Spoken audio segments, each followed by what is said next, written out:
Welcome to Pensar Basketball Live, and the preseason is underway. Bronny James has made his unofficial NBA debut. The Toronto Raptors held an open practice. There's a lot that came out of that, a lot of hot takes, a lot of overreactions. I want to talk about it.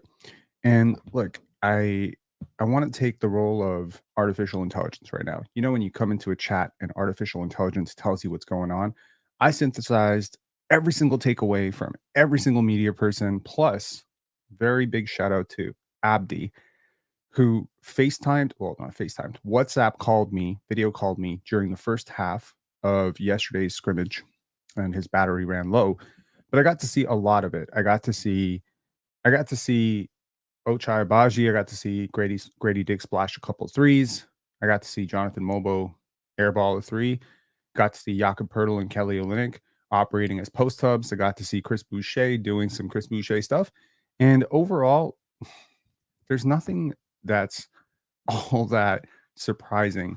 But this is a call-in show, and if you were one of those people who were there, and I know that we have a lot of people in Montreal that are community members, if you were someone who attended that open practice, please feel free to call in. And if you're someone who has video links, please feel free to send them my way. Okay. Love this. Love the energy of everything Raptors this season. Absolutely. But, I had made this guess projection that perhaps as the vibes in Raptorland change, that perhaps the vibes around Raptorland will change. That perhaps there was some bleed over from the lack of team chemistry and lack of cohesion and lack of good vibes from the team, and that it spilled over into the media. Ah, stupid Rob. I know it works the other way. I know that certain people are pretty much oriented to never understanding basketball. And look, instead of doing what I would have done 2 years ago, which is just calling these people out by name, I'm gonna be a little bit more careful with my words. And I want to talk about something that is, first of all, I'll give you my entire summation and summary of what I thought of this open practice and who really stood out and what I think is really happening. And, should you should you be panicking that Jonathan Mobo, looked very raw because he is 22 years old, going on 23 at the end of this month. Should you be like, oh my God, the Raptors burned it? They could have had this guy, they could have had that guy. And we'll also take a look at, very briefly, the end of the bench for a team like the Minnesota Timberwolves, Tim Conley, and how well they've built that roster up and just how large a gap there is. And we'll also talk a little bit about the 2025 draft because I think that is something that's on everyone's mind right now, given the Raptors maybe are not projected to make the playoffs this year. Okay. So, first, let's keep things organized and let's talk about PACE. It's an acronym. And I want to give a big shout out to this film on Netflix, which I had never heard of before. It's called Rebel Ridge. Give this video a like or give me a shout out in the comment if you have, give me a W in the comments if you've watched this film. It's a really interesting film in which a Marine Corps vet is faced with the task of battling an entire small town corrupt cop force or police force. And he's awesome. I think it's a star-making performance. And he brings up this acronym from the Marines called PACE. HY saying, great, great movie. It was awesome. It was really awesome. It has 95% on Rotten Tomatoes. Definitely go watch it. PACE stands for primary, alternate, contingency, emergency. This is life-changing if you want to deal with literally any situation in the world, which includes and is not, is not limited to and includes dealing with your gripes of the media. It includes dealing with starting a business. It deals with bailing somebody out. It's whatever. It is. I missed it, but disappointing to hear that Shed didn't play. I've been quite excited to see him develop. Looking forward to seeing him Sunday. Look, this is practice. It is designed to practice. It's nothing. Preseason is nothing. This regular season largely is going to be an extended training camp and a lot of development. And here's the thing. Okay, organize my thoughts. Pace is awesome. We'll talk about it later. In terms of the takeaways, allegedly, Davion Mitchell did not impress. Gradey Dick hit a bunch of threes. Jonathan Mogbo airballed a bunch of threes. Took a really tough contested three late.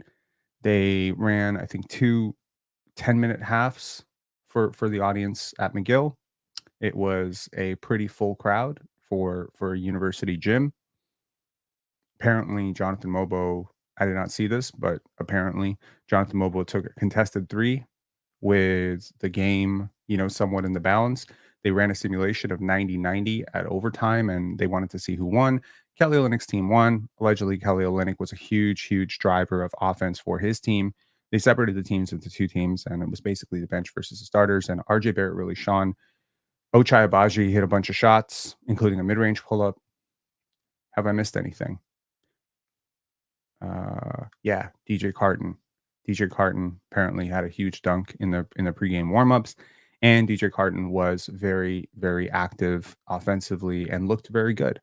Okay, that is Nick Laugh saying can confirm the Mogbo shot. Okay, now my big gripe so far is that pretty much every single person who attended is very, very down on Jonathan Mogbo. Okay, he is 22 years old. He is a little bit raw offensively, but he does so many things well, man. He does so many things well. And there was this bit of a takeaway that, hey, and somebody said, Chris Boucher is way better than this guy. Like, why wouldn't Chris Boucher get minutes over him, etc.? Look, it is so easy. When you look at NBA debates on Twitter, whether you're talking about NBA debates that we have on PC, it's so easy to be seduced by talent, bag, skill, right? And it's so easy to ignore those small things, like how well somebody screens, how well they box out, how quickly they read passes, how accurate their passes are. Very many of us, and again, when we started out this channel, we did a lot of film breakdowns and a lot of low light films, etc., because what we wanted to do was we wanted to really dissect what was happening. Because whether you see it or not doesn't change the fact that it's happening. And whether you care to admit it or not, a 6'7" guy with a 7'2" wingspan who has really decent basketball IQ for his age and can rebound like a beast. And I think the potential on Jonathan Mogbo is really great. Comparing him to Pascal Siakam is silly. Very different types of players, very different type of athletes, very different pipelines, right?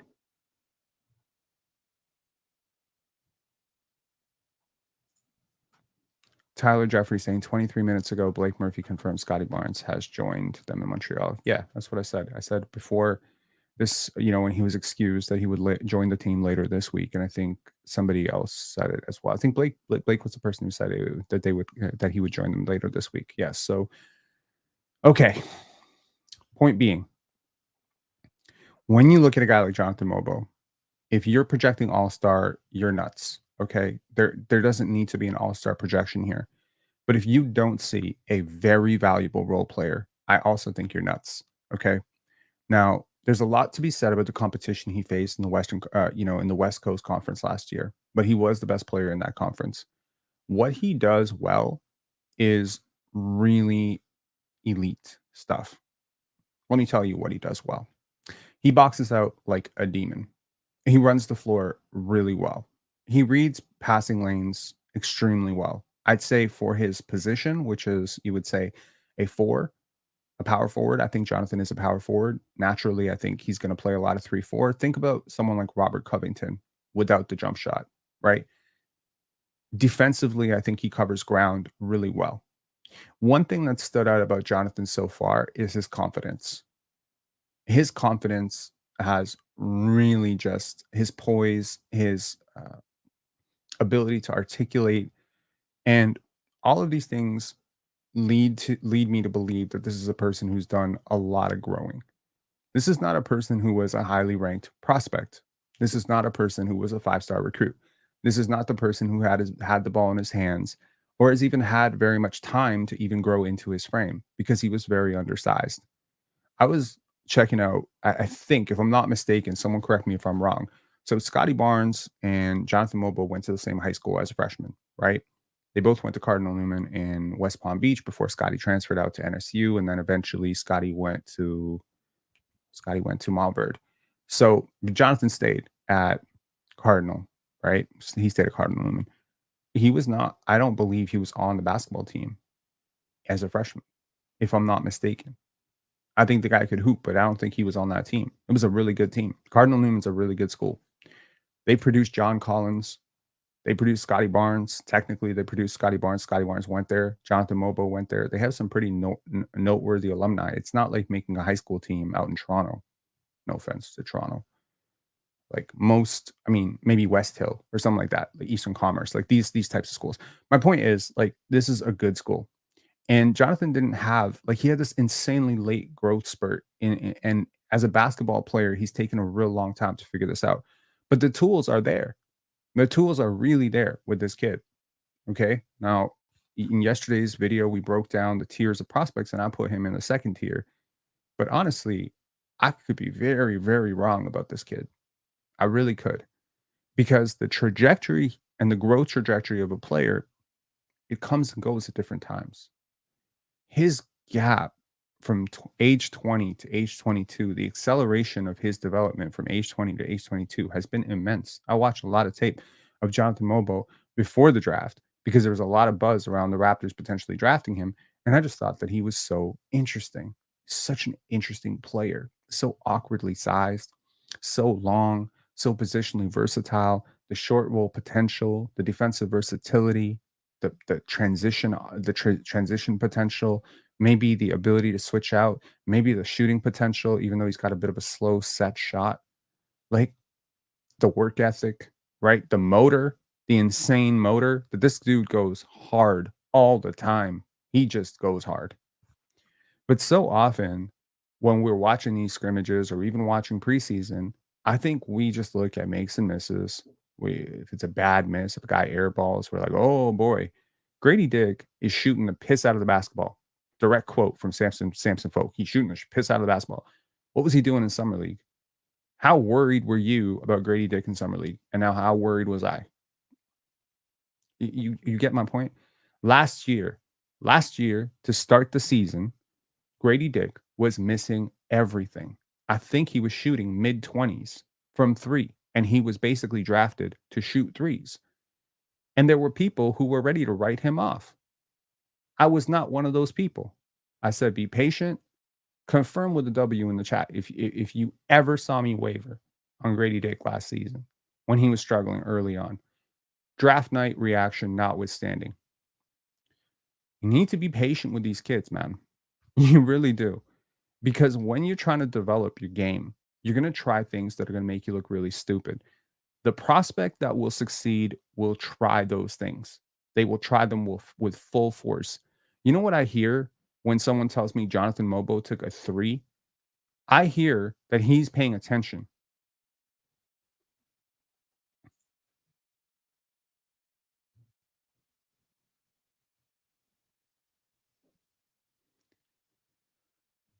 I hear that this is a guy who has the confidence to take a three, even though he might airball it.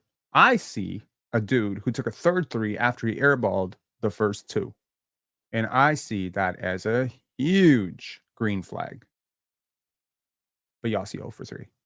Y'all see 0 for 3. And that's a problem with me.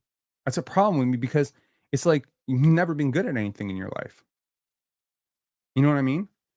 Like, you don't have to tell me the average happiness level, success level of the average Twitter poster. Okay. The average Twitter poster is a dummy. The average Twitter poster is probably very unhappy.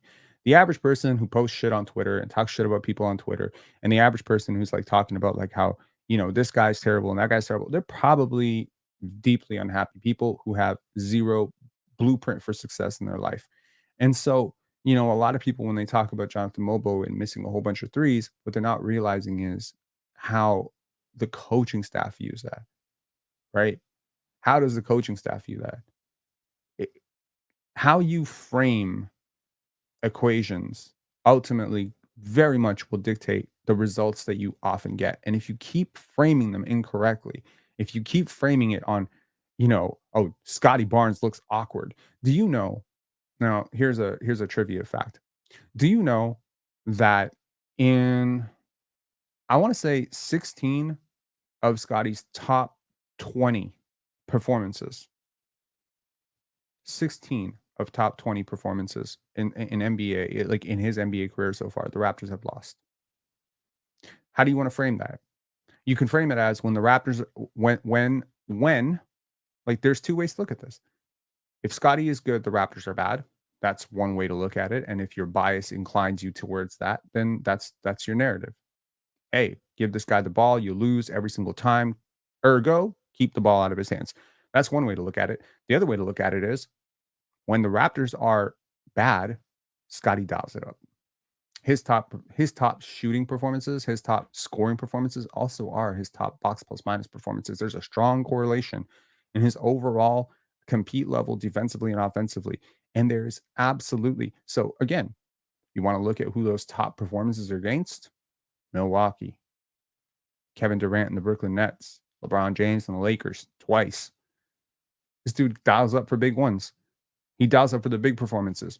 But if you want to narrowly focus on the fact that the Raptors have a 4-16 record when Scottie is really good, then you're going to come to the conclusion that he's not really that great. It is your bias. It is your bias that is going to frame the equation of how you want to do this. And I want to tell you something that I just want to get ahead of this before we get behind it. And I'm going to say this based on 2 private chats that I've had with people within this media space. Some people believe that Jonathan Mogbo is on this team right now because of his relationship with Scottie Barnes. That's what they believe. And if you're being deeply honest, I'm pretty sure some of you believe that too. That is not the case. And that is not the truth. If you're really paying attention to what the Raptors are doing right now, I think you'll see why Chris Boucher is outside the rotation and why Jonathan Mogbo and Yuri Chomche were picked. I think if you really want to adjust your expectations to how Darko coaches basketball and what he wants from his bigs, I think you would see Jonathan Mogbo as being a lot higher than 31 on their board.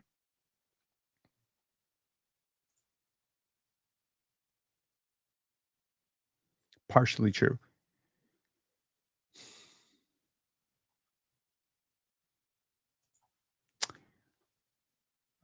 Yu Sheng Liu saying Mobo said to improve the shot skills first interview after the draft. He knows what he will do.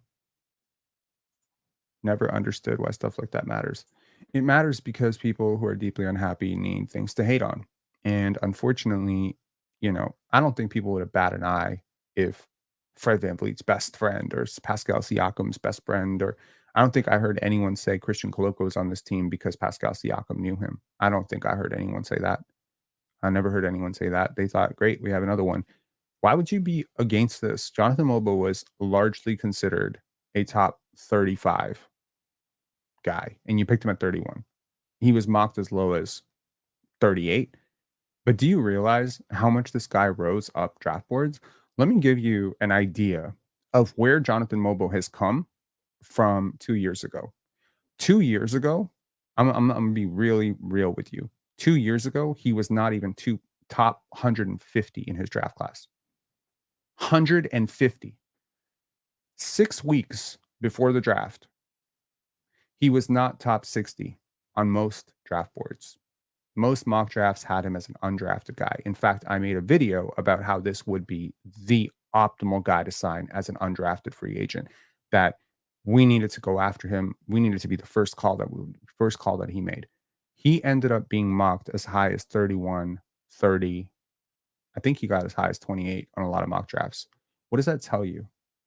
What does it tell you when a guy goes from 200 to 31 in a particular draft class?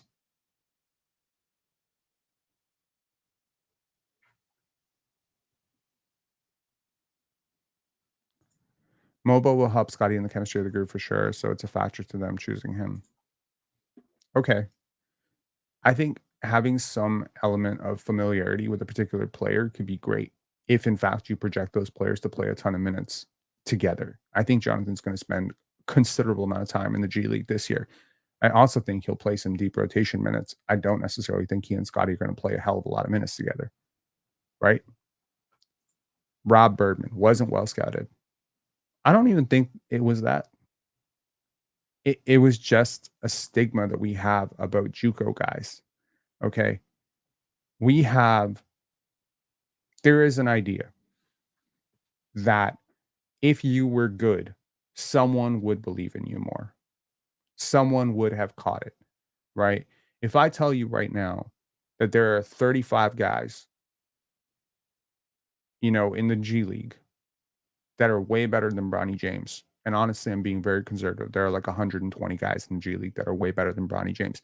You probably have to wince a little bit. You'd be like, well, then why are they not in the NBA?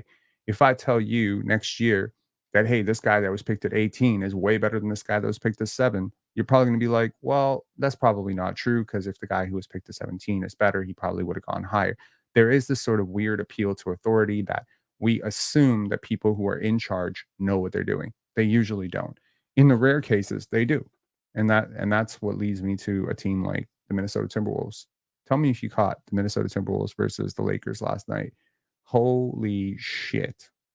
Josh Minot, Rob Dillingham, who I was notoriously low on prior to the draft, but got a little bit higher on, thankfully.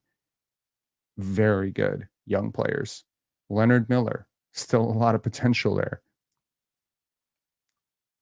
That team is so freaking good. It's ridiculous.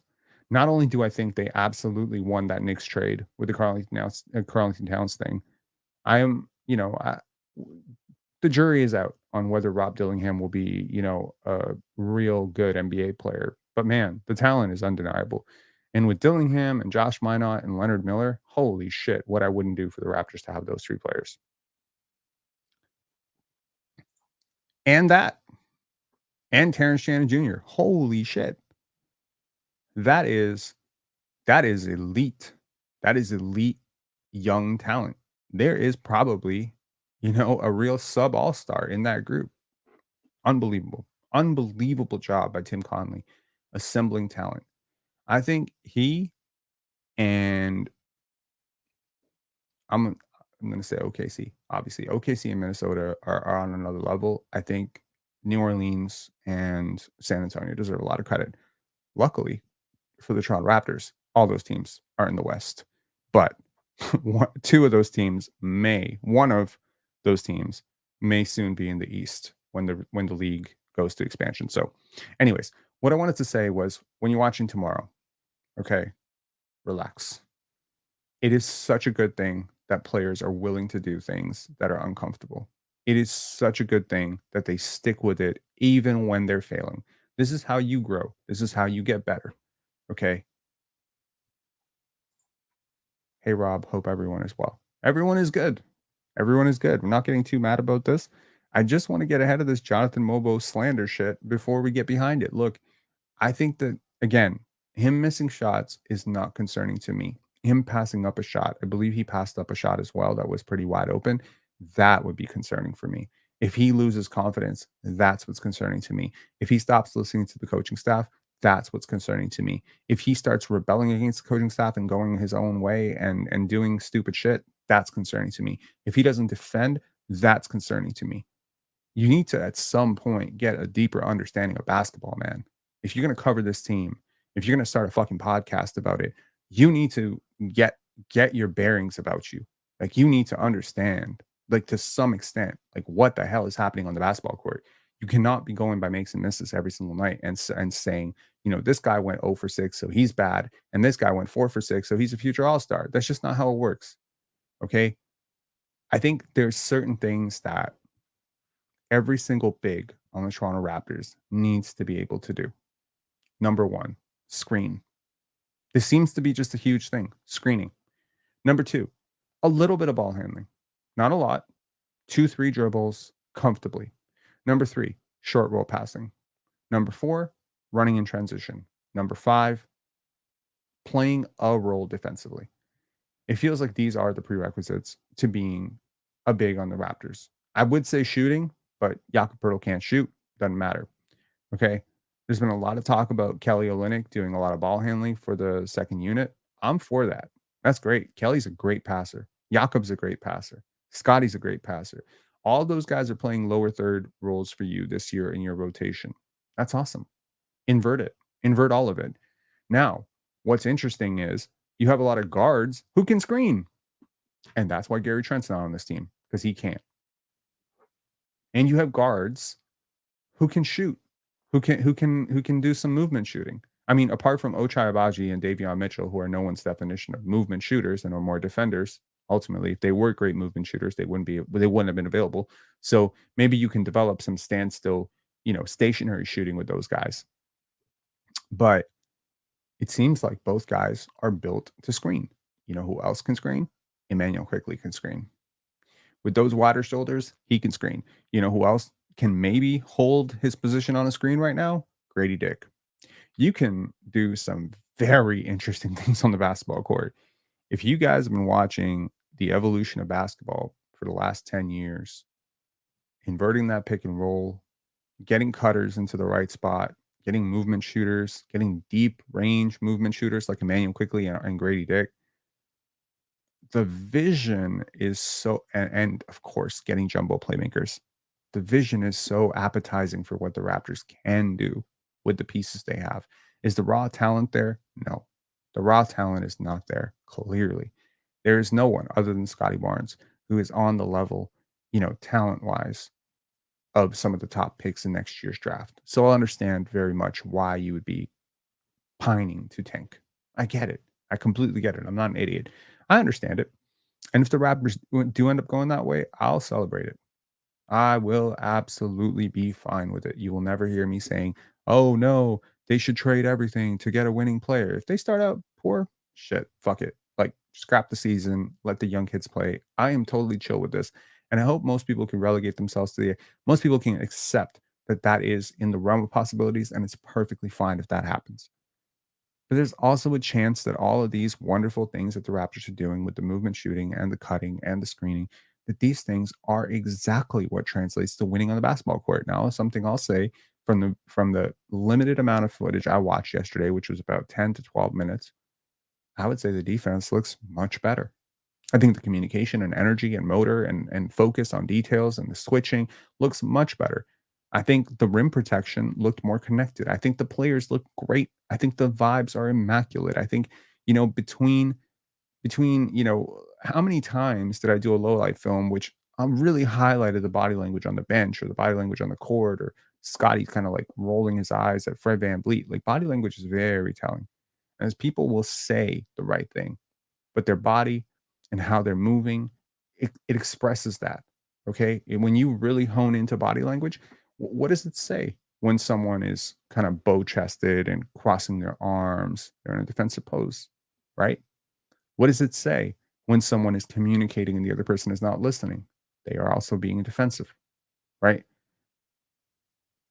You can interpret what you want out of it, but in the end, if you and I are on the same team and I'm speaking and you're not listening, it doesn't matter why that's happening. It doesn't matter if it means I'm an asshole and that's why you've tuned me out. And it doesn't matter if you're an asshole and that's why you're tuning me out.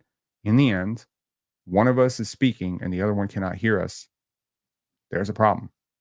Because now, if that's happening when you're about to get screened in the backcourt, I'm less inclined to call it. I might call it late. I might let you get smacked up, right? I'm way less inclined to help you. I'm way less inclined to pass to you. And by the way, I'm way less likely to cut when you're trapped. Ochai Agbagi, Gradey Dick, Bruce Brown, RJ Barrett, good cutters. Scottie Barnes, really good cutter. Like really, really good cutter. How many times in those low light films did I present you with Fred Van Vliet dribbling the air out of the basketball, Scottie Barnes cutting break to the basket, and just standing there with his arms open? And now, if Fred Van Vliet launches a contested three, he should be benched. He should be benched for that. But he didn't get benched for that. You cost your team 2 points every single time you fail to deliver one of those passes, either because you're afraid of getting a turnover or because you simply don't see it or you can't make it. It doesn't matter why it is. So having jumbo playmakers and elite cutters is exactly how teams like OKC are dominating the NBA. It's exactly how teams like Boston are dominating the NBA. The Raptors are building up the same thing. That just the problem is the pieces are not as notorious. So tell me, how notorious a player was Drew Holiday when he was a rookie? He's the 17th overall pick. I loved him. I loved Drew Holiday right away. I wanted the Raptors to get him, but it's not that hyped up. Not that hyped up. Did anyone think Derek White was a franchise savior when he was a rookie? Nope. Oh, I think he was a 29th overall pick. And Derek White is a great example that Jonathan Mogbo should look to. It's a very similar track, very similar pipeline. Look, there's things that I look for and there's things that I don't look for. I look for body language. I look for good body language. I look for, good communication on the court. I look for a player who's trying to do the right thing. Even if they're failing or succeeding, I look for the repeated effort to try and do the right thing. If you try to come over and you're late, no problem, right? Now, let's take a look at some media, the media availability yesterday, right after the practice, and then we'll wrap this up. This is in front of fans that don't get to see you every day. What do you get out of it? Say again, sorry. Taking part in these open practices in Montreal where these fans don't get to see you every day. What's it mean to you? It's a lot of fun. It's a different kind of atmosphere.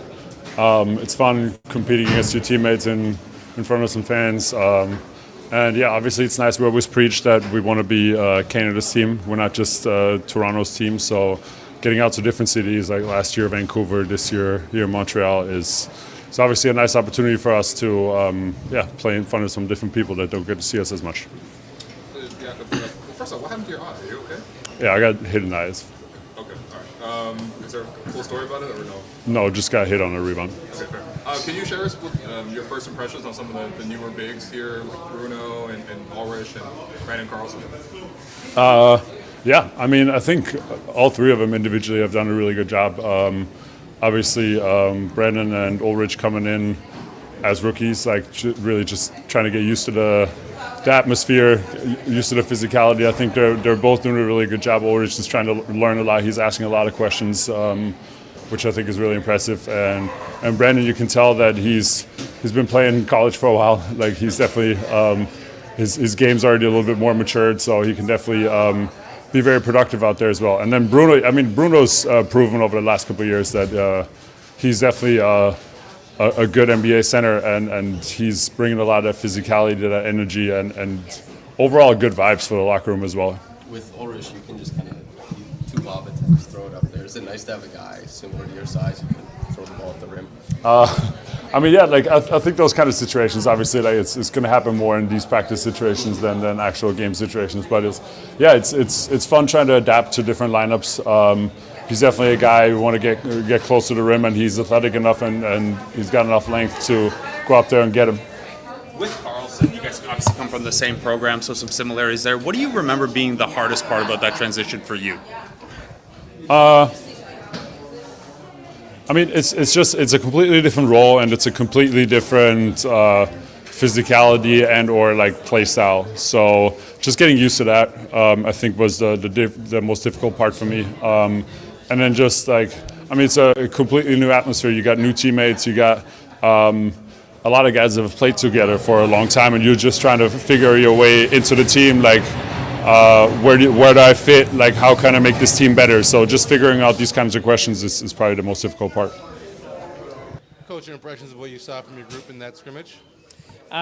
First of all, very grateful for McGill allowing us to use their gym tonight, and big thanks for fans for coming out to support our guys. I think tonight we were able to see different lineups. We were playing a little bit with a bit of score there, trying to work on some end of the game stuff, execution, offensively and defensively. I was happy how the guys competed tonight for open scrimmage. It was a lot of fun to play in front of fans in Montreal. Yeah, you mentioned that. What do you get about those those moments when you're doing open scrimmage in front of a new crowd that normally won't have the chance to see you guys? I mean, it's a big thing. We are the only Canadian team representing an NBA, and every time when we get out of Toronto, I make sure that our guys know what they do and who we represent. So we take a lot of pride in that. And just being in the city over here, going for a walk, seeing fans, it means a lot for us to see the support that we have here. What was it like for you in those late game scenarios where Jama's coaching one team and Pat's coaching the other, and you're going back and forth, but you don't have, your hands aren't on the reins? We had a meeting. We already knew what we're going to script tonight, what we wanted to execute. It's always great to see guys in those situations, and all of those reps, they count, even in practice, and it's always good for us to be in those situations. And I also love for my assistant coaches to be in those situations so they can practice as well. Can you give us an update on Jamal and Garrett? We didn't see them. We didn't know about those. Garrett was excused for personal reasons. He's going to join us, join the team here quickly. And Jamal, he got hit in his left hip. So it was just precaution tonight. He did a warm-up with the team, but he's going to be available for the game on Sunday. This is a practice. You see this stuff all the time, but these people got to see it. Did anything stick out to you as new from what you saw today? Not much, to be honest with you. I mean, we did use tonight Kelly quite a bit as a playmaker, using different guys to set screens for him so he can play make from there. And we also tried some ATO, some situations after timeout, just like to try new things. And we're still in an install phase of what we want to do and how we prepare. So there's going to be more tomorrow. There's going to be more in the shoot around coming for Washington, and just continue to build. When you play Kelly in those roles, do you kind of imagine that it can look similar with Scottie, same size, working with a big playmaker up top? Absolutely. I think Scottie is a great roller, a great playmaker. Kelly is a great passer. He sees the court with that size. You don't see a lot of pick-and-rolls that they're being played that way, that 5 men handles the ball and guards are setting screens. So I think that can be very valuable for us. DJ Carton is a guy who's been with you guys for a little while, but we didn't really get to see him last year, even with the 905. What stood out to you about him? A guy who looked pretty good tonight. It stood out to me the dunk before the game when his head almost touched the rim. All jokes aside, he's a very athletic player, brings a lot of energy when he plays the way he plays. I like the way he can play on ball. In a summer league, he proven us that again. So he's just a young player that we want to keep investing and growing with him. When it comes to a guy like Brendan Carlson, how helpful can it be to have guys like Jakob and Kelly around for him to, Jakob the defensive side, Kelly the offensive side, for him to pick their brains and learn from? That's a privilege that he has, and how much he's going to take advantage of that is up to him. And I'm always encouraging young guys to talk to older guys, veterans, ask them questions, and definitely that's a big privilege for him to have those two guys to be in his ear and to help him out. Okay. Gary Trent Jr. has been removed from that. Okay. Check. Okay. So here's the thing. Some people are saying I'm overrating Jonathan Mogbo. How the hell am I overrating him? I said he could be a very good, serviceable role player and a really useful one at that. I think positional versatility is very important. He has it. I think rebounding is super important. He has it. I think screen setting is important.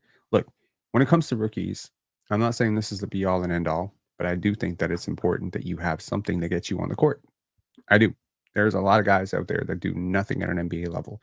They're not NBA level passers, not NBA level defenders, not NBA level screeners, not NBA level shooters. They literally can't do anything. And for those guys, like a Bruno Caboclo when he was a rookie, it becomes really hard to find minutes because there's no role for them because they can't do anything, right? With Jonathan, there are so many things where I would bet money that he could do that at an NBA level right now. I think he's an NBA level screener and an NBA level rebounder right now. I think he's an NBA level athlete. He is wiry strong. I think his IQ is really good. Dude, I've been around a lot of basketball players in my life.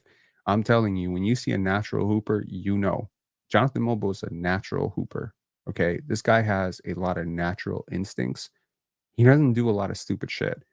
And look, I'm not trying to say this to be disrespectful to Chris Boucher. He's 31 years old, and he still does. He does a lot of dumb shit. Now, I'm not gonna toot my own horn too much here, but I think to those of you who've been in this community, I've been right a lot about a lot of shit. Okay. When the media was telling you that Gary Trent Jr. was a fucking great defender, I went on Raptors Digest and I said, what? I stood on 10 toes. I stood 10 toes down and I said, he's not. He is not. I refuse to believe it.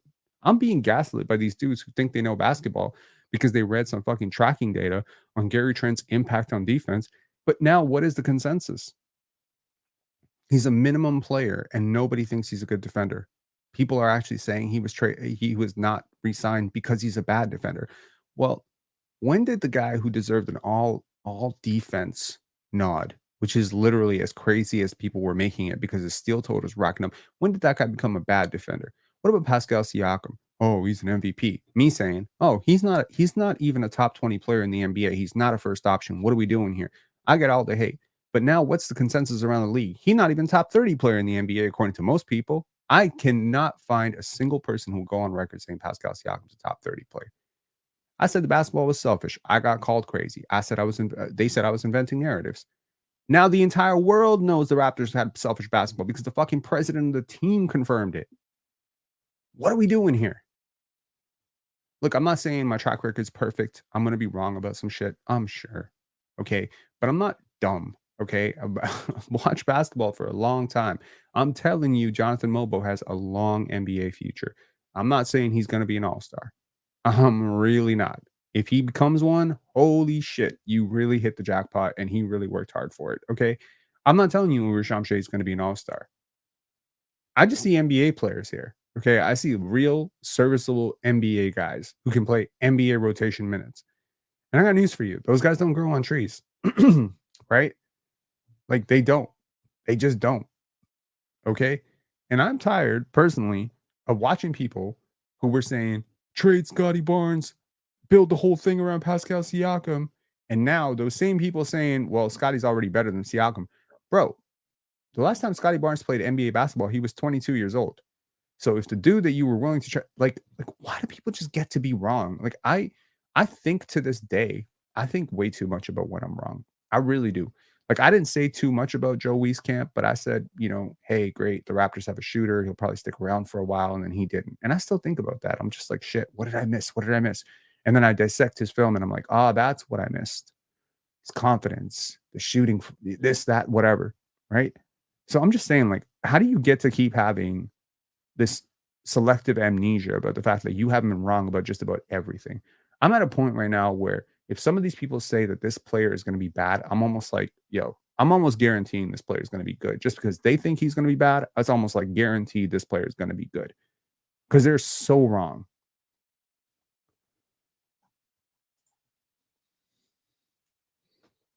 I am consistent.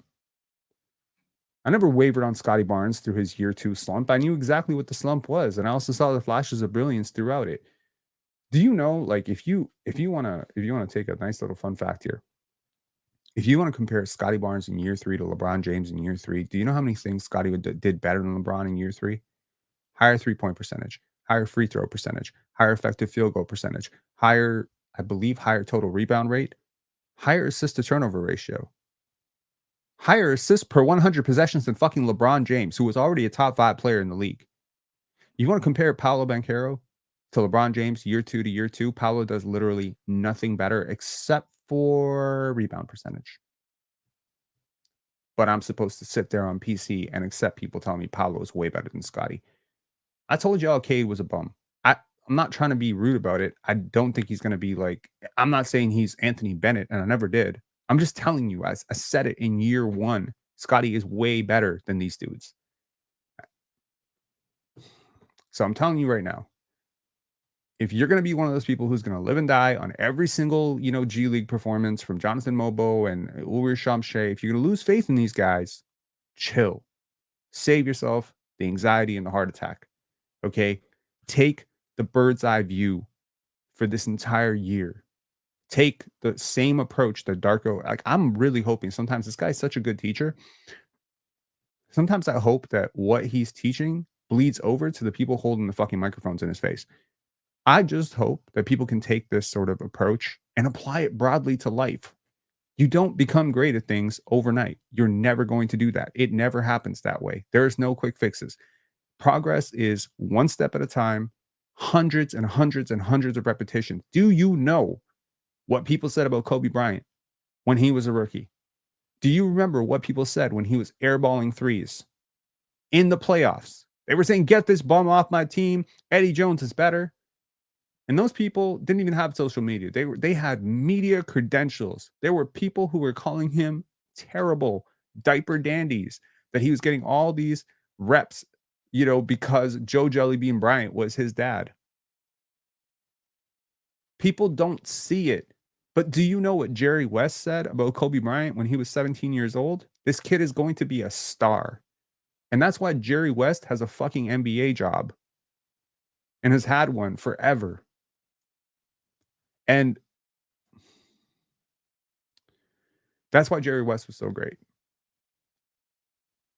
Because he saw forward. Pat Riley, he sees forward. Danny Ainge, he sees forward. Masai Ujiri, he sees forward. These people are like visionaries, They really are. They see it. So when Masai Ujiri and Bobby Webster, when they drafted Jonathan Mogbo, when they drafted Chomche, when they draft these guys, it's because they see something in them. They're not stupid people, man.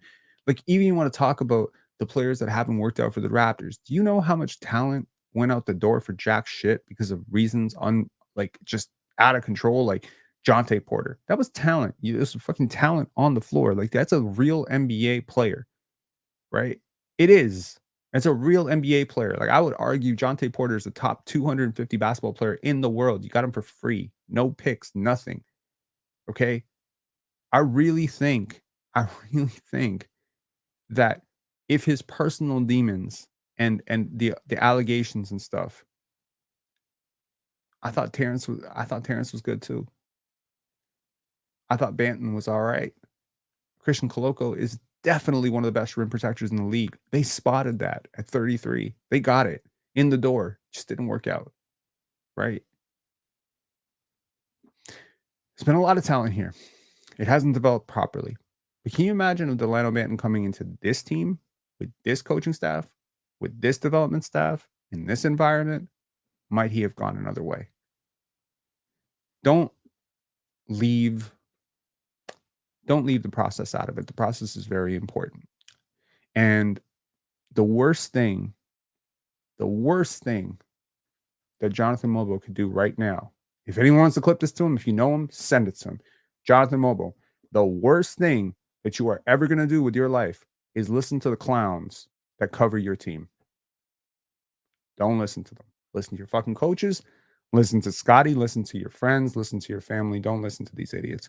I'm telling you, man, they are not educated enough to give you a perspective on what you should or should not be doing on the basketball court. They are not even close to being educated enough on the game. They pick up some buzzwords. Do you know how easy it is to spot idiots when you're actually not an idiot yourself? Do you realize how easy it is to pick up like when someone is repeating a quote from a Thinking Basketball podcast and you're just like, oh, I know exactly where they got that. I know exactly where they got that. I know where they got that take. That word is being misused here because they don't actually know what it means. Like, that's the problem. When you're stupid, it's uncomfortable for everybody but you. So the only thing that's going to concern me with Jonathan Mogbo is when he stops taking those shots, when he stops trusting his coaches, when he stops working, when he stops hustling on defense. This kid's going to have a good future in the NBA. Okay, he is. Come back 2 years, tell me I was wrong. When he's out of the league or something bad happens, barring injuries, this is an NBA level athlete. This is a very underrated kid. He's worked very hard to get here. Whether you want to admit it or not, the scouting circles have a lot of stigmas against JUCO athletes. They have a stigma against older players. They have a stigma against small conference players. Jonathan fits every single box. And you want to know something? Sometimes they have a stigma against kids who come from West Palm Beach too. And he fixed that box too. So I'm going to say this. This kid plays with a motor. He plays with fire. He plays with intensity. He plays with a somewhat swagger that is very, very encouraging for a 22-year-old. Uri Chomche, what did Jakob say? He said he's asking questions. He's asking questions about everything. He's such a What do we talk about, man? When we were talking about with Joe Tuamu, that was the predictor of success. That he asks all those questions, that he pays attention. You can't look for something if you don't know what to look for. If all you're going to judge Ulrich Chomche by is how well he dribbles the basketball right now, you're going to miss the forest from the trees 10 times out of 10. If all you're going to look at is his shooting form, like I heard somebody yesterday, I'm going to keep referencing this person as somebody, but I'm going to let you all figure out who the fuck I'm talking about, saying that Ulrich Chomche really can't shoot that well. Am I misquoting that? Saying Ulrich Chomche can't really shoot that well. Bro, like, most NBA players can shoot pretty damn well. Most of them. In an open gym setting, I'm pretty sure Shaq could hit a few threes too, right? Uber Shamshay can shoot. He can shoot. He could shoot 2 years ago. He can shoot now. He can shoot. Okay. Like, is he going to be a 36% three-point shooter? No. But teams are going to dare him to shoot. And trust me, he's going to shoot. He's going to let him fly. I'll make you a bet right now. If Ulrich Chomche plays at least 20 games in the G League, he's going to hit at least 15 threes. Is that encouraging for your 57th overall pick, freakish athlete who's 18 years old and is the youngest player in the NBA right now? That's not encouraging for you? A 7-footer who can do that? He's a fringe prospect because he was picked 57th. I heard somebody with media credentials say Jonathan Mogbo should be better than people who were picked ahead of him because he was picked higher. That, you know, he's of higher consequence to the Raptors because he was picked 31st and Jamal Shed was picked 45th. That's ridiculously dumb. Jamal Shed was picked 45th because that's his draft stock. Jonathan Mogbo was picked 31st. I'm pretty sure if Jonathan Mogbo did not have other suitors and if Jonathan Mogbo had not flown up draft boards, they wouldn't have drafted him at all. They could have just picked him up as an undrafted free agent. Pascal Siakam, 27th overall pick. Bruno Caboclo, 20th overall pick. You think Bruno Caboclo was supposed to go 20? No, they had to pick him 20, apparently, because they felt that he would be gone by 35. That's the reason. That's how drafts work. This is an accumulation process. I am just honestly shocked that people who have so much access can be so repeatedly stupid and so stupid about the same goddamn things over and over. It's the same playbook. The same reason you didn't see Scottie's greatness, the same reason you didn't see the holes in Pascal Siakam's game, the same reason you didn't see that Gary Trent was an overrated defender, the same reason you didn't see that Fred VanVleet was fostering a very selfish locker room, the same reason you didn't see why the Jakob Poeltl trade was such an abysmal trade when it happened is the same reason you think Jonathan Mogbo is terrible because he missed a few threes. That is my point. Okay. Tariq saying, yo, Rob, I can tell you can't stand Swiper. One thing I will say, and this has been true since I was 5 years old, I cannot hide emotion on my face. So if I don't like you, trust me. The 10th row will figure it out very quickly. Also, I will say this. This community is fucking awesome. We have led such a overwhelming, tilt. Do you see this room that I've run most of the podcasts out of? I mean, spin it around. It's a really small room. It is a utility closet, which often people use as a laundry room. That's how I run my podcast. Out of this room with a 2011 Mac, we have changed the narrative. This community, y'all reposting, retweeting, commenting, we have changed the narrative on virtually everything in Raptorland. We changed the narrative on the timeline. We changed the narrative on Siakam, on Fred VanVleet, on team culture, on selfishness, on Gary Trent Jr., on Chris Boucher.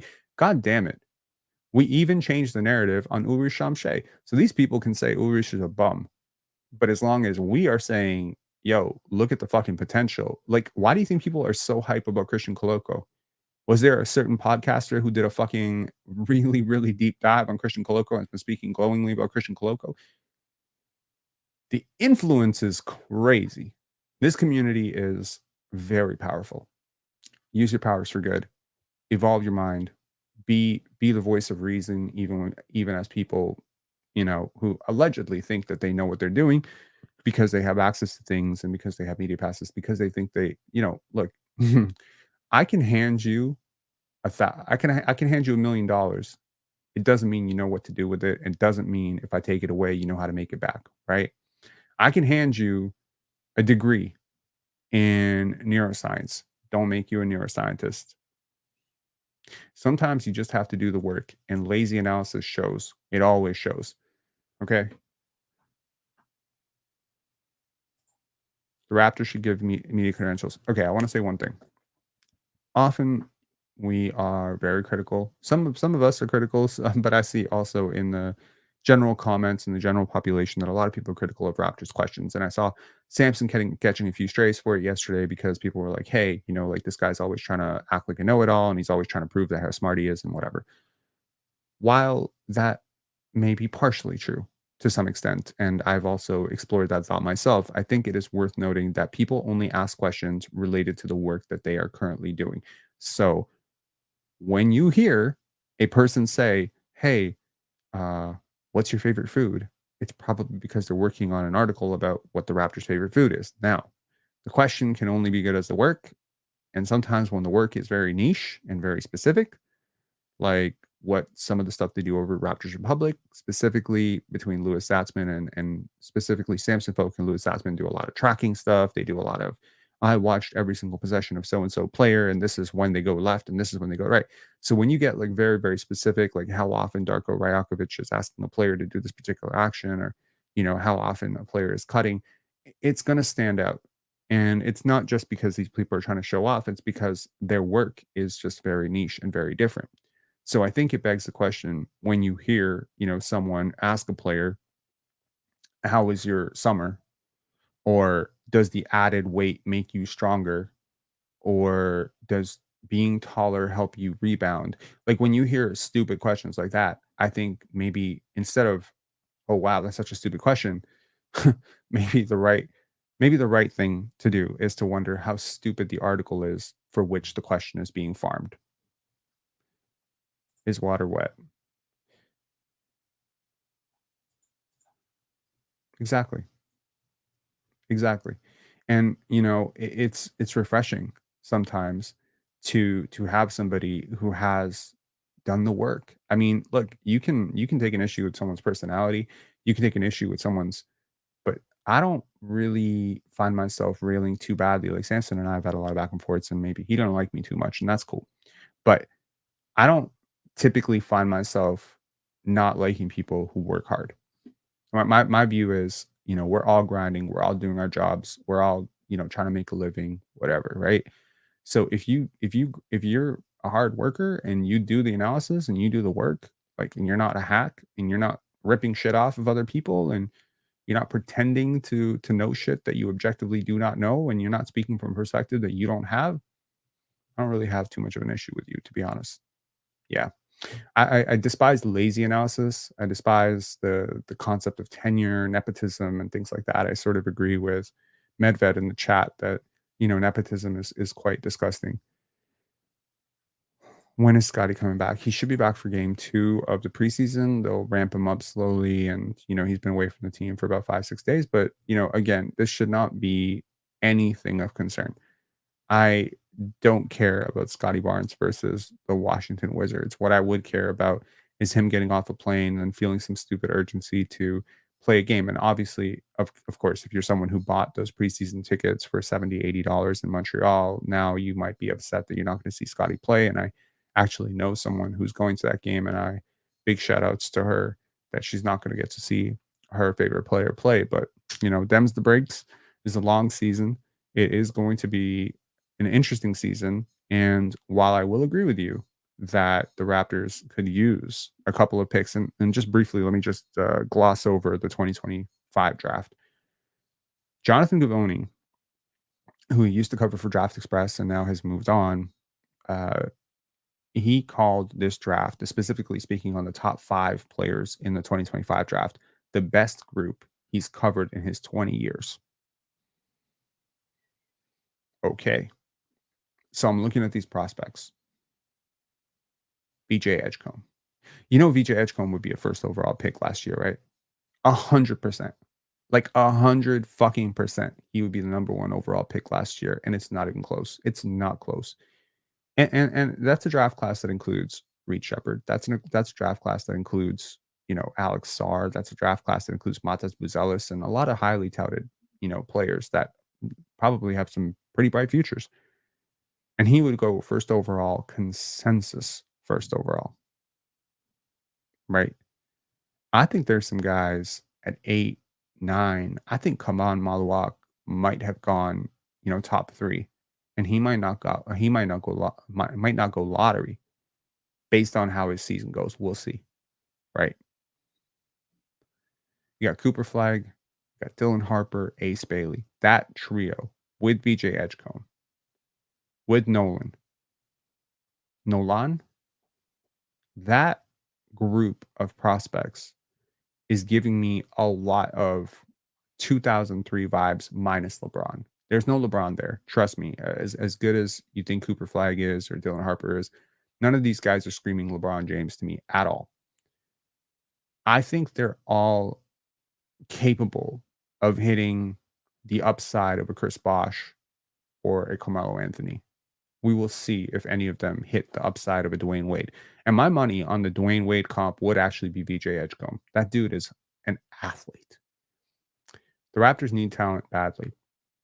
They will get it regardless of where they finish. Don't you worry. Don't you worry. Whether they draft 10th, 12th, 14th, 3rd, 6th. Rafael Barlow did a really funny, I think yesterday, he did a tankathon mock draft and he simmed it. The Raptors got Cooper Flag. There's no guarantee that Cooper Flag's going to be a better player than Nolan or that he's going to be a better player than Ace. He's just higher rated right now, and he's probably going to remain higher rated throughout the year, but expect that conversation to open up if he struggles. Would it surprise me if Cooper Flag ends up being the 3rd overall pick? Not really. No. This draft class is that good. And actually it wouldn't even shock, like I'm not going to say like I wouldn't be shocked if VJ Edgecombe went top 3 in this draft, but I could see how someone could sell themselves on it if he develops a little bit. So this is going to be a really good draft class. Very thankful that the Toronto Raptors got that 2nd round pick, that Portland pick, because looking at the deep draft, like looking at range, and we're going to assume the Portland Trailblazers are going to be really bad this year. I'm going to assume that pick is going to be anywhere from 31 to 36. So assuming, and because the 2nd round is not subject to lottery odds, it won't really matter where they end up other than their record. And I don't think they're going to be, I think they could be really bad. They're going to probably be the 2nd worst team or the worst team in the West. So provided Portland is bad, you will in the worst case scenario have the 33rd pick and the 16th pick in a really good, really deep draft. In the best case scenario, you probably have like the 33rd pick and like the 3rd pick or the 2nd pick. Whichever of those scenarios come true, both of those players are getting full guarantee contracts. So you do the math. Bruce Brown, Ochai Agbagi, Davion Mitchell, DJ Carton, probably. These guys probably do not make the cut next year. Add in Chris Boucher. That's another guy. I don't care what Darko Rakovic says about Chris Boucher. I know 100% that Chris Boucher does not get it. Like, Chris Boucher is a fine player if that's what your system is, but you have to optimize a player to your system. Chris Boucher is very athletic. Chris Boucher plays a lot on instinct. Chris Boucher is above average skill for his size, but Chris does not like read the game well. He's an instinct player, but when you complicate the offense as much as the Toronto Raptors have, and this is where I think so much was lost with Nick Nurse because he ran this extremely uncomplicated offense, and I think it really kills development. You see how players are starting to develop over with Jordy Fernandez and Mike Brown over in Sacramento. You see how players are blossoming. You see how De'Aaron Fox, like his career is just on a different trajectory now. Keon Ellis thriving, Keegan Murray developing. This is what good team basketball and teaching the fundamentals and really accelerating basketball IQ and development, that's how it helps. The environment right now is immaculate for the Toronto Raptors. Immaculate. If you fail here, you failed. You failed. Justifiably, you failed. I will never know about the players that came in here from 2020 to 2023 if they could have been successful. I will never know that for sure. Gregory saying, can't wait to watch RJ this year. A note on RJ Barrett. He looked fantastically in shape. Like, he seems leaner at his base, but seems stronger and more explosive, if that makes any sense at all. Now, there is this myth, and I don't know where it comes from, that people think people peak athletically at like 20 or 19. No. A player is likely way more athletic at 25 than they are at 20. Like, overall functional athleticism for an NBA team. So I think that RJ, he looks better defensively. Now, we've already seen him improve as a playmaker. Way better. We've already seen him improving going right. We've seen him improve his shot diet. We've seen him improve his three-point shooting. Is it possible that the former Gatorade National Player of the Year is like going to improve his defense? Yeah. He's got a 6'10 wingspan. He's 6'6". He's pretty athletic. There's no reason RJ Barrett needs to be a bad defender. Now, I'm not saying he's going to be OG Anunoby. He's not going to be Scottie Barnes. He doesn't have those measurements. He doesn't have that pedigree as a defender. Can he be average? Can he be average? Can he hold water defensively? I think that's what you're hoping for. Between Gradey, RJ, and Emmanuel Quickley, like, can you turn all three in aggregate into an average defender? It doesn't matter if Grady's a little bit worse and Emmanuel's a little bit better, but between the three of them, can you get average defensive output? If you can, you're going to be a really good team. You're going to be a good team because you add in all the screening. And I'm telling you, man, screening, cutting, all this stuff, maybe some of it will get exposed in the playoffs because it will be more scouted. But on an average night, when you pass the way this team can pass, because there's some real passing and rebounding talent. Like, you want to rank out the strengths of this team. Rebounding is definitely number one. And I think screen setting and passing could be 2 and 3 very quickly. You could say scoring is a weakness, but I think RJ can shoulder enough of a load. I think Emmanuel Quickley and Scottie Barnes can shoulder enough of a load to just get you by. And naturally, at some point, if you're going to look for an upgrade somewhere, it's probably going to be your rim protection and your scoring. So if you get like a bucket off the bench, that would help. You know, if you can get a massive rim protector, like a massive upgrade on a Bruno Fernando, that would help too. That would help tremendously. If you can get a player who solves a lot of problems like a Cam Johnson, that would help tremendously too. A Trey Murphy the third. The Raptors are a Trey Murphy the third away from escalating themselves into the Cavaliers and Orlando Magic territory. That's how far away you are. You're Trey Murphy the third away. I didn't say you were a LeBron James in his prime away or a Michael Jordan in his prime away. No, I said you were a really elite 3-and-D role player away from this. We'll see.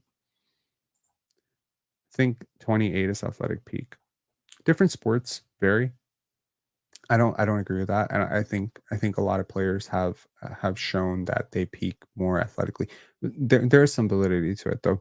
I think it's somewhere between 24 and 26, but maybe there are some players who maybe peak a little bit later. I think a lot of this this depends on health as well. Speaking of health, I want to close this show out by saying a really big shout out to Jason Watson. To those of you who know, Jason has come on the show a couple times. He's called in from the hospital. We're all aware of him. And yesterday, I got a notification because I subscribed to him on YouTube, and I had done an interview with him about, making the most of life and changing and stuff. And it doesn't look good. It doesn't look good for Jason. And it was gut-wrenching to watch that 12-minute video in which he talks about, preparing for the end of life and stuff. So, yeah, it was really, really difficult watch. But I just want to say prayers up to Jason and prayers up to Jason's family. Thanks for being a part of the Pensar basketball community. You're very much an inspiration. Like, Jason has fought like hell.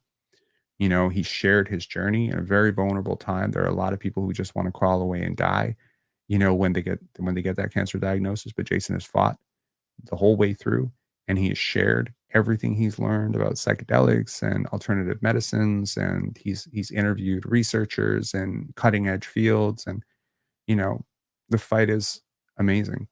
And I'm happy that we had a chance to connect and talk as many times as we did. So Medved saying, prayers for Jason. Yeah, prayers for Jason. Jason, has a wife, has kids, I believe kids or a kid.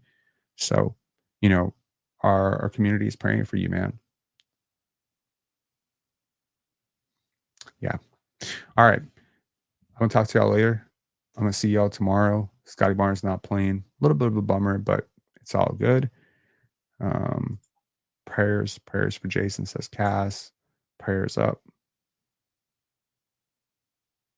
Liberal saying I struggled to watch that video. I'll watch it after this. Hope the best for him. Yeah. Yeah, it was difficult. I mean, he really broke down, and I just again, get down to the first principles of what really matters. I think being honest and, being vulnerable is hard. Speaking the truth when the truth is makes you look weak or vulnerable or can be, laughed at or clipped or whatever. It's difficult. It's really difficult to do that. And, to do it uncut, to do it the way he's doing it is very commendable. And, I hope that the 2,000, 3,000 people who subscribe to him have gotten some sort of inspiration, because sometimes, very often actually, when you're going through something, it really, really helps to know that somebody else is going through it too. So, prayers up to Jason, prayers out to his family, and we hope that you pull through, man. We hope you make it to Disney with your family. And a big shout out to everyone who contributed to him on GoFundMe. That went really, really well for his family. So, and I think that it was a really big wake up call. Let me share two things with you. Actually, if you die tomorrow, how fucked is everyone who has to collect your shit? How organized is your life? I'm gonna tell you, like from my perspective, my life is not very organized. If I die tomorrow, touch wood, I hope I don't. Some people are gonna have to sort through some weeds, man. They're gonna have to figure out my passwords. Like, you need to get ahead of this. If you are, I know most of us who are, in our 30s and 40s, we think we're indestructible. We are not. And I've watched way too many people perish in their early 30s to ever believe that that is true. I've watched people die in their teens, in their 20s. Like, I have seen a lot of death in my life, and it's a very unfortunate thing, but it could happen anytime. Like one of my best friends, her dad went into an office perfectly healthy as an ox, happy, healthy. 2 hours later, died in the washroom stall, heart attack. No one found him. My mom, healthy, came home, dead an hour later. It happens. So, how organized would your life be? The second thing I'm going to ask you is, how free are you? How free is your life? Now, this was a good litmus test for me. I call it the liberation project. I want to liberate myself. I've always wanted to liberate myself. I don't want to live, I never wanted to live paycheck to paycheck. I really don't like having a boss unless it's a great boss. I don't mind clients, but sometimes a boss is overwhelming. So there's a litmus test. I give you a ticket to go to anywhere you want in the world. Only caveat, the only, and let's say it's got to be like a foreign place. Like, let's say you want to go to Galapagos, or you want to go to Alaska, you want to go to Louisiana, you want to go to Abu Dhabi, whatever. I'll give you a blank check to go to that place. Only catch is you got to leave tomorrow. You got to leave tomorrow morning. First flight. Can you do it? Can you do it? Are you set up to do that? Is your life set up to do that?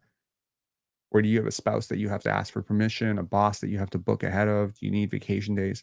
You see, so many of us are saying we want liberation, but do we really have it? If I gave you $1 million to move to another country tomorrow, could you do it? Could you really do it? Like, it would solve a lot of your problems probably, but could you actually do it? Freedom is so misunderstood, in general. It's so misunderstood. But I think freedom comes by letting go of things. not by adding things. So many of us think that we are adding freedom to our lives by buying a Lamborghini. We're not. You think you're adding freedom to your life by starting another business to top your other business. You're not. Freedom is letting go of things, I think. Letting go of preconceived notions, letting go of biases, letting go of agendas, letting go of grudges. This is freedom. Letting go of possessions, that's freedom. You know, one of my favorite players in the NBA, Steven Adams, went viral a couple of days ago because he flashed a picture of his new place in Houston. And you know what it was? It was a mattress. Whole thing was a mattress. Steven Adams is a real one, man. Steven Adams. There's a lot of real ones in the NBA like that. Just guys who couldn't be bothered, just want to hoop. Jakob like that too. Daniel Franklin saying responsibility is also misunderstood. Yeah. I know people who didn't make it past 18. Prayers and condolences. Chris Cam saying, I got the Raps overachieving, over 500 if healthy. Yeah. Look, I'm not debating the talent. If you want to take raw talent, yes. A Josh Minot who will luckily, be lucky to crack a rotation for. I really love Josh Minot. I really do. I've been high on this kid for a really long time. He'd be lucky to crack 10 minutes for the Minnesota Timberwolves. By the way, he's an unrestricted free agent in 2026, and the Raptors should really look to get him. So a friend of Scottie's, grew up in Florida. That's a kid you really want to get on your team. But he would be lucky to crack the rotation in Minnesota, and I would argue he might be pushing to be your sixth man if he was a Toronto Raptor. We'd all be talking about him, like how he should be starting over Gradey. So there is such a huge gap in talent across the board, right? Talent is missing on this team 100%. Don't get me wrong. The Raptors need to nail those next 5 draft picks. They need to nail at least 3 of them. They need to nail the development on these players that they have. They absolutely need to, because there is a deficiency of talent here. And the media who are against, this team and saying they're terrible, they're not wrong. What is here, however, is the will to get better. And I know that sounds like I'm preaching from a movie, like I'm reading off like some gladiator dialogue, but it's true. There is a culture of winning. There is, even through losing, there is a culture of winning, right? Even through all the travesties that happened last year, all the scandals, all the bullshit that happened last year, there had remained a very cohesive culture. That cohesive culture is so rare in the NBA that in and of itself, it produces 5 wins by default because you play together.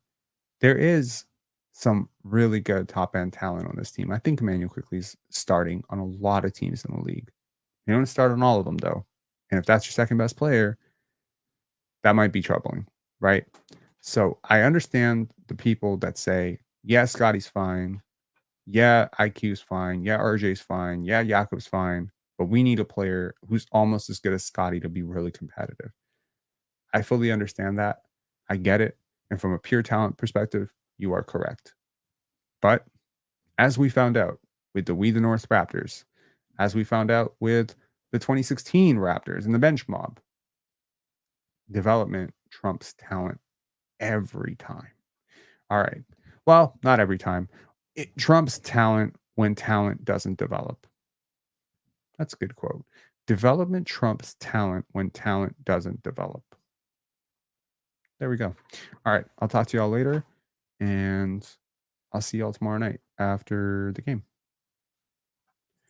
Mad Bed saying, who won the trade? Knicks or Wolves? Wolves. Easy peasy. The Wolves won that trade, and they added a first round pick to it. Jesus. Yeah. All right. Talk to y'all later. And Greg, thank you so much for the super chat. Really appreciate it. And, feel free to fire back against the media when they're being silly.